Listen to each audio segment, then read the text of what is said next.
चला चर्चेतल्या बातमीने सुरुवात करूया। बातमी नागपूर बंद। नागपुरात आदिवासी गोंड गोवारी समाज जो आहे तो एकवटला आहे। गोंड गोवारी जमातीला एसटीचे लाभ मिळावे या मागणीसाठी नागपूरच्या संविधान चौकात तरुणांचं 11 दिवसांपासून आमरण उपोषण सुरू आहे।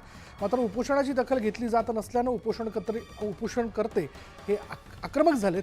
10,000 पेक्षा अधिक आंदोलक रस्त्यावरती उतरले असून पोलिसांचा बंदोबस्त देखील अपुरा पडतोय। आंदोलक आक्रमक झाल्यामुळे संविधान चौक बंद करण्यात आले। मात्र हे आंदोलन आणखी चिघळण्याची शक्यता आहे।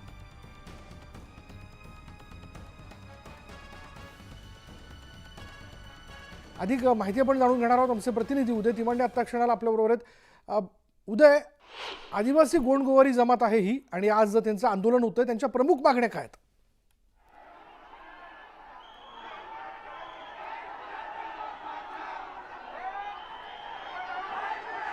उदय, तुझ्याबरोबर माझा आवाज पोहोचतोय? नक्कीच नागपूरमध्ये जे आहे ते गोंडगोवारी समाजाचं गेल्या 26 जानेवारीपासून जे आहे ते आंदोलन उपोषण सुरू होतं। गोंडगोवारी समाजाला जे आहे ते आदिवासी समाजाला ज्या सोयीसुविधा मिळतात, सरकारी ज्या योजनांचा लाभ मिळतो, तो लाभ जो आहे तो या गोंडगोवारी समाजाला मिळावा या मागणीला घेऊन हे आंदोलन सुरू होतं। यातले 3 आंदोलक जे आहेत ते नागपूरच्या संविधान चौकात आमरण उपोषणावर बसले होते।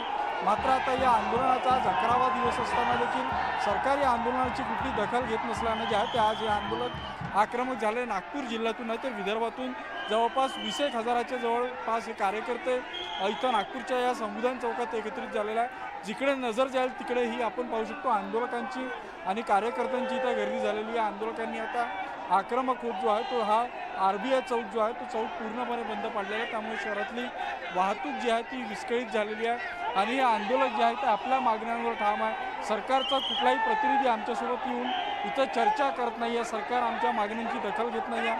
त्यामुळे आंदोलन करता खरं तर असंच आंदोलन यापूर्वी देखील इथं झालं होतं आणि त्या आंदोलनामध्ये 114 गोवारी जे आहेत ते शहीद झाले होते। त्यानंतरचं हे गोवारी समाजाचं सगळ्यात मोठं आंदोलन याला म्हणते।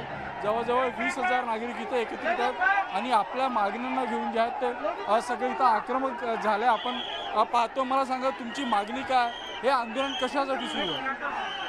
पाहतो की आंदोलन इथं बोलायला तयार नाही। आंदोलन ते आपल्या मागण्यांवर ठाम आहे। जोपर्यंत सरकारच्या प्रतिनिधींनी चर्चा करणार नाही तोपर्यंत इथून आंदोलन मागे घेणार नाही अशी भूमिका जी आहे ती आंदोलकांची आहे।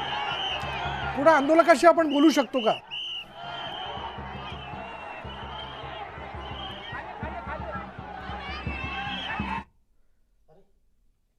उदय, यांच्याशी आपण पुन्हा एकदा संपर्क करण्याचा प्रयत्न करू, पण आदिवासी गोंड गोवारी हा समाज आहे या जमातीने आम्हाला ST प्रवर्गाचे सगळे फायदे मिळावे अशी मागणी त्यांनी केलेली आहे। STचे फायदे मिळावे अशी त्यांनी मागणी केलेली आहे आणि 11 दिवसांपासून आमरण उपोषण या तरुणांचं सुरू आहे आणि आज अखेर हा मोठा मोर्चा जो आहे तो संविधान चौकात येऊन धडकलेला आहे।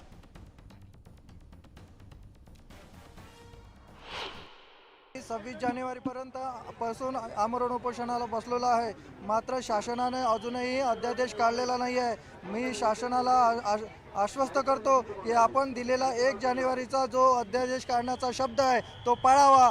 आज संपूर्ण आदिवासी गोंडगोवारी जमात रस्त्यावर उतरलेला आहे आणि जर तुम्ही तुमचा शब्द नाही पाळला तर आदिवासी गोंडगोवारी जमात तुम्हाला 2024मध्ये गोंडगोवाऱ्यांचं अस्तित्व दर्शवून देईल आणि या सत्तेतून तुम्हाला बाहेर फेकल्याशिवाय राहणार नाही।